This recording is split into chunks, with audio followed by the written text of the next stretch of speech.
Y por su intermedio, muy buenos días a todos los amigos de BES Cable. Que tengan un lindo domingo, que la esperanza renazca en nuestros corazones, a pesar de los tiempos difíciles que nos tocan vivir.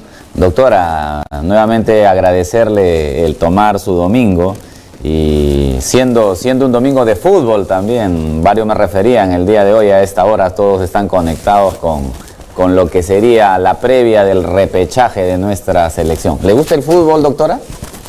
Por supuesto que me gusta el fútbol, y más cuando se pone tanta pasión como ha puesto nuestra selección, ¿no?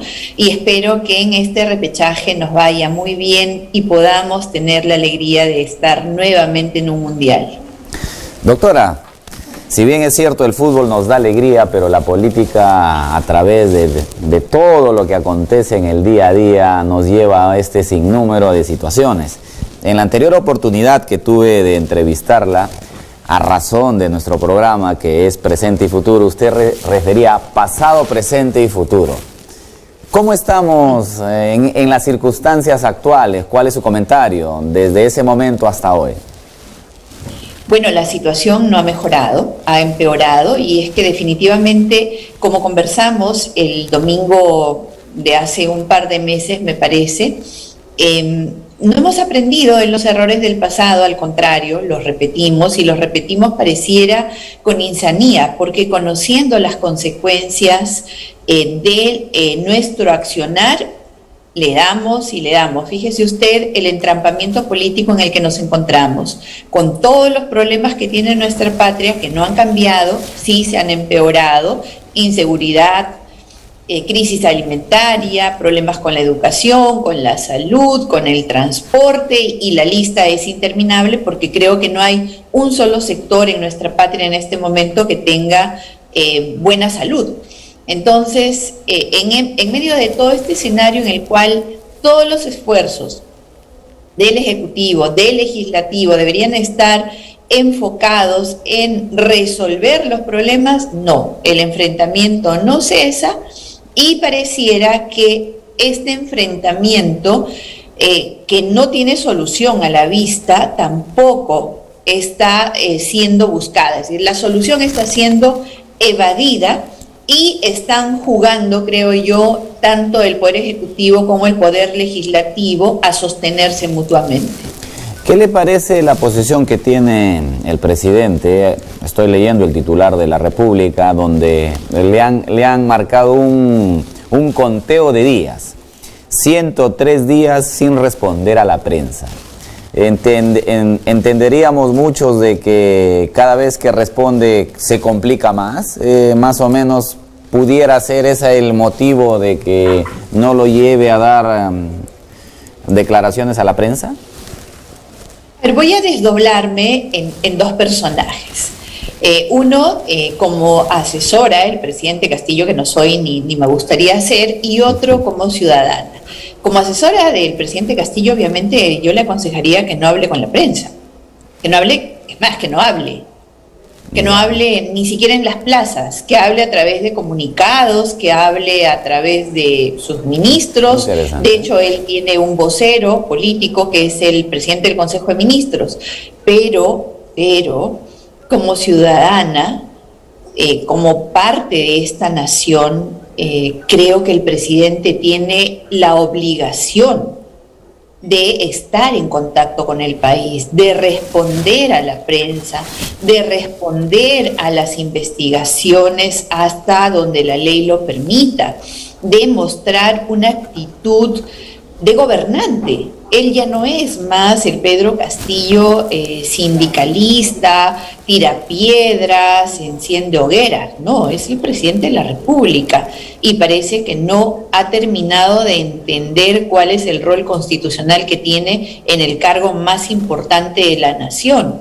Entonces, digamos que, si bien es cierto, no tiene nada bueno que decir, no tiene nada que decir, y cada vez que habla, no solamente se complica más, sino que desnuda sus carencias, lo pone en una situación bastante complicada. Ahora, este conteo de días de los medios, no sé para qué es, qué cosa le quieren preguntar también, ¿no? Porque el rol de la prensa también ha sido con sus excepciones que siempre hay. Saludo a Vez Cable, por ejemplo, que siempre tiene una posición informativa, una posición profesional, una posición que respeta las diferentes formas de pensamiento. Sí hay un gran sector de la prensa que quiere imponer su visión con respecto a la solución de un determinado problema. Así que digamos que si uno quiere encontrar justificación, la va a encontrar para ambos lados. Ciertamente.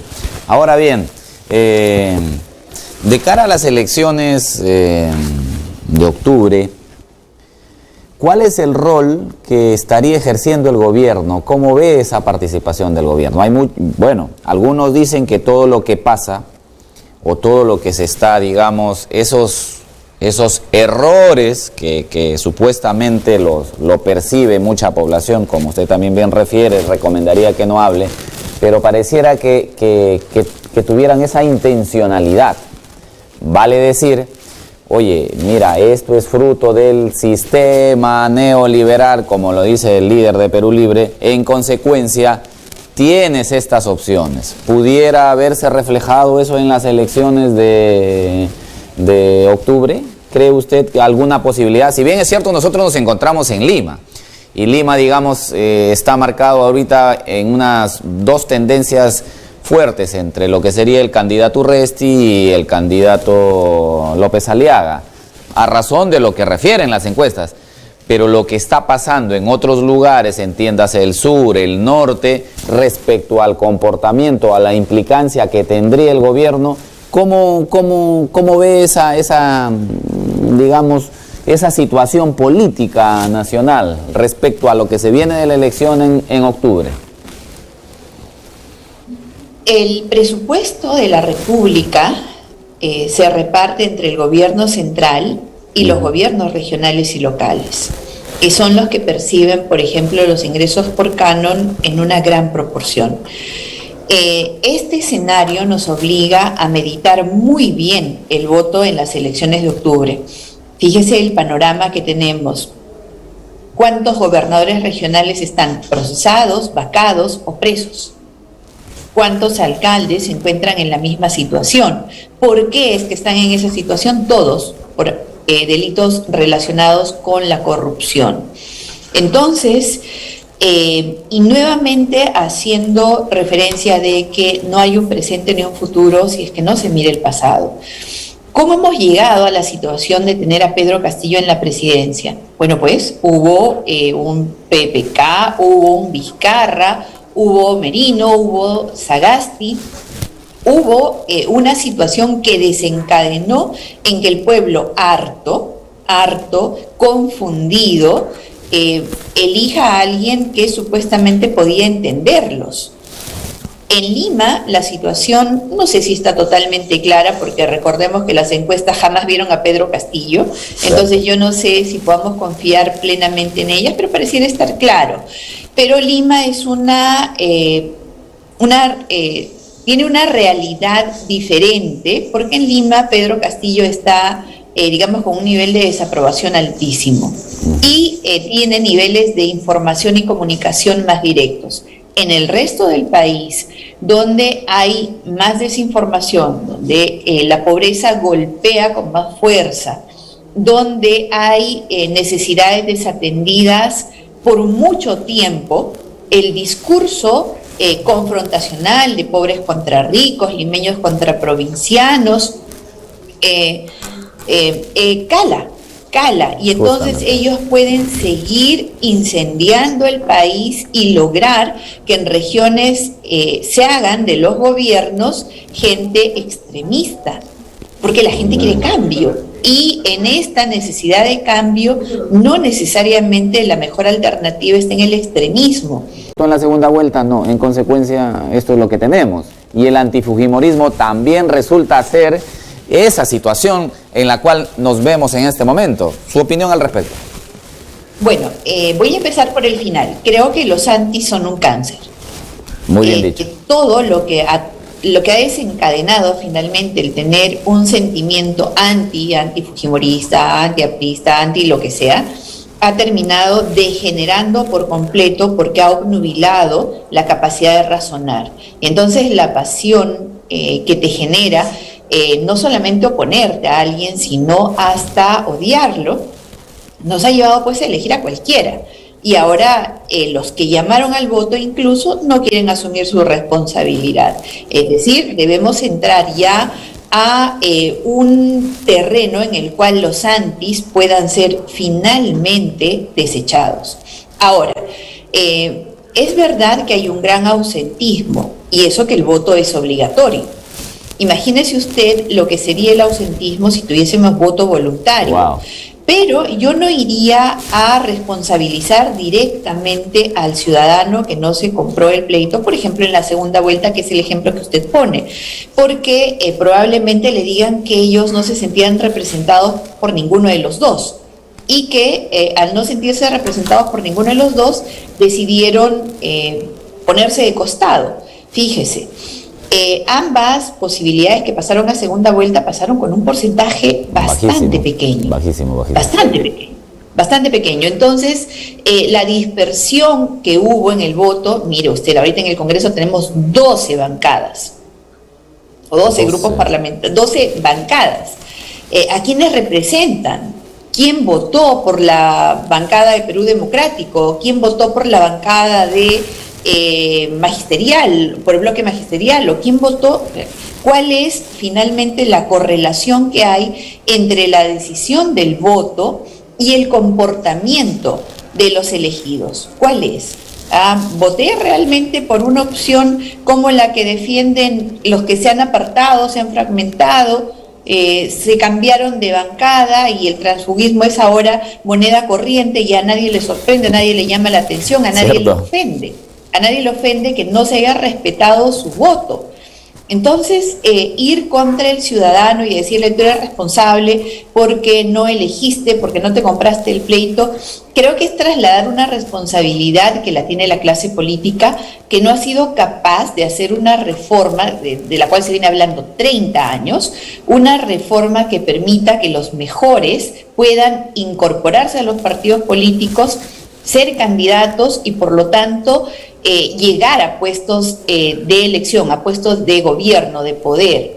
¿Qué pasa ahora? Que los partidos pues están en propiedad de alguien que decide quién sí y quién no, de acuerdo a sus propios esquemas, y no los que convengan al país. Entonces el menú, la oferta electoral que hay, deja muy poca opción. Y desgraciadamente yo siempre decía a los ciudadanos, cómprense el pleito, ¿no? Intégrense a la política, participen y desde ahí ejerzan un rol diferente del que critican. Pero resulta que ahora ni siquiera puedes ingresar a un partido si no te da permiso el dueño. Entonces debemos partir de una reforma que realmente permita la libre participación, la libre afiliación, y que no criminalice a los políticos, que no les ponga un estigma a los políticos de porque eres político ya eres un corrupto, un ratero, un incapaz, un sinvergüenza, ¿no? No, porque entonces desalientas la participación de gente valiosa. Ciertamente. Así que hay una responsabilidad que viene desde los líderes, no sé si son líderes, de los dueños de los partidos, desde quienes participan en ellos, desde los políticos en ejercicio que por comodidad no hacen nada, y obviamente la colusión ya que hay entre todos, ¿no? Más para poder continuar y perpetuar este esquema tan nefasto y que tanto daño nos está haciendo. Mire la discusión que tenemos ahorita. ¿Procesamos o no procesamos al presidente Castillo, ¿no? Esa es la discusión en este momento. Y que no nos preguntamos cómo resolvemos la escasez de fertilizantes o el alza del precio del combustible o la emergencia sanitaria que vamos a tener dentro de poco si es que internacionalmente no se resuelven los problemas. No, estamos nosotros en otra discusión. Congresista Bartra, excongresista Bartra, me lleva el tema a lo siguiente. Esto de vayámonos todos, ¿lo cree cierto? Particularmente pienso yo que es un discurso que viene ya desde hace mucho tiempo. No vamos todos, pero la fecha se llega y claro, nos vamos todos el día que vence el mandato, ¿no? Su comentario al respecto. Bueno, no hay un nos vamos todos, lo que hay es un que se vayan todos, es decir, un deseo ciudadano, no una voluntad de renuncia. A ver, en este momento la discusión, por ejemplo, está centrada en que el Ministerio Público le abre investigación al presidente de la República, que de hecho la ha abierto de forma muy tibia porque tiene un impedimento constitucional en el artículo 117, pero el Congreso está queriendo apoyarse en una investigación fiscal para tomar una decisión política. No quieren irse, no quieren que el presidente se vaya, quieren sostenerse mutuamente. Así que de que nos vamos todos, no, yo no creo que sea cierto. Si el Congreso realmente quisiera un cambio, fíjese usted, de ministros o de presidente, las herramientas la tienen en sus manos. ¿Cómo pueden lograr un cambio de ministros? Censuren al PCM, censúrenlo. Eso va a obligar a un cambio total de ministerios y encárguense de fiscalizar para que sean los mejores los que lleguen al gobierno. ¿Van a censurar al PCM? No, porque dicen que no es el momento. Ok, pero sí que se vaya Castillo, sí que renuncie Castillo. Ok, entonces, ¿por qué no han modificado el artículo 117 de la Constitución para facilitar una investigación de Pedro Castillo? No, ellos prefieren que se interprete el 117 y que lo haga la Fiscalía, que lo haga el Poder Judicial en su momento y seguramente el Tribunal Constitucional más adelante, pero ellos no tocan el 117. Han podido modificar 60 artículos de la Constitución para retornar a la bicameralidad o a la reelección, pero son incapaces de, teniendo 6 meses, un proyecto de ley para reformar el 117 y permitir la investigación sin problemas a Pedro Castillo, no lo tocan. Entonces, ¿nos vamos todos? No, eso no existe. Doctora, no existe, pero ni siquiera ni siquiera en un simulado escenario. Estamos en la misma lectura, pienso, no significa que así sea, pienso que en tanto esté pendiente la bicameralidad, el que nos vayamos todos, digamos, resulta todavía lejano, no sé, pues un año y medio, lo que demore esta aprobación de la puesta en marcha de la bicameralidad. Porque pareciera... Ojo que eso puede estar ahorita nomás en agosto, ¿ah? ¿Cierto? Porque estamos finalizando esta legislatura, todavía quedan 2 semanas de legislatura y pueden votar y aprobar bicameralidad y reelección ahora y empezando la siguiente legislatura, que es en agosto, volver a votar y en septiembre o en agosto mismo ya ellos podrían... quedarse en el cargo, postular o por lo menos libre el camino para poder mantener su posición en el Parlamento. Entonces es una posición no de defensa del país, creo yo, sino de intereses subterráneos que tienen que ver con los suyos, doctora, no con los de todos. Doctora, ¿usted aprueba la bicameralidad? ¿Le parece viable en el contexto en el que estamos? Yo creo en la bicameralidad porque, digamos, es un freno a leyes irreflexivas, por lo menos el que haya un periodo, el que haya otra cámara revisora, que esa cámara revisora no sea la que está fiscalizando. Entonces, al separar las funciones de fiscalización y de legislación definitiva en 2 cámaras, ayuda mucho, ayuda muchísimo, porque no tendríamos pues leyes tan absurdas como las que se dan ahora. Sin embargo, ¿quiénes van a llegar al Senado y quiénes van a llegar a la Cámara de Diputados? Vaya. Los que los dueños de los partidos decidan cuál sería el cambio si las personas siguen siendo las mismas.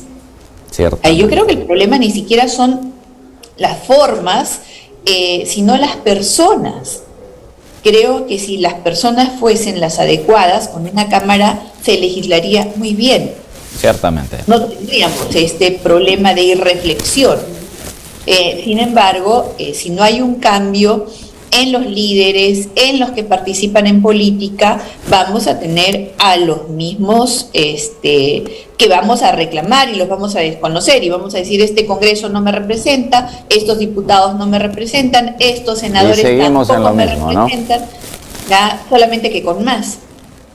Ciertamente, doctora, para mí siempre es un placer hablar con usted, me complace mucho, siempre usted tan directa, tan frontal, sin medias tintas respecto a las opiniones que usted vierte, indistintamente la posición partidaria que haya tenido, lo cual yo agradezco y la verdad felicito. La sigo siempre, sé que esta no es una última comunicación, vamos a tener más. Y nuevamente reitero mi agradecimiento a usted y a los televidentes de Vez Cable que siempre están prestos de sus acertadas opiniones. Doctora Bartra, muchas gracias. Palabras finales, por favor. Bueno, primero, ahorita que todos tenemos la cabeza en la selección, que hoy Perú tenga un triunfo y que podamos celebrarlo y que la ilusión vuelva a nuestros corazones. Es muy importante mantener la ilusión para poder estar bien y para poder realmente dedicarnos a aquello que es importante. Segundo, asumamos la responsabilidad de nuestros actos, siempre. No se trata de responsabilizar a los otros por lo que va mal, sino de actuar para que nos vaya mejor. Y tercero, miramos al Perú, querramos al Perú, amemos a nuestra patria y seamos lo más patriotas que podamos. Que tengan lindo domingo y que gane Perú. Doctora Bartra, nuevamente, gracias. Nos vamos con un corte comercial y seguimos con nuestro siguiente invitado. Muy buenos días.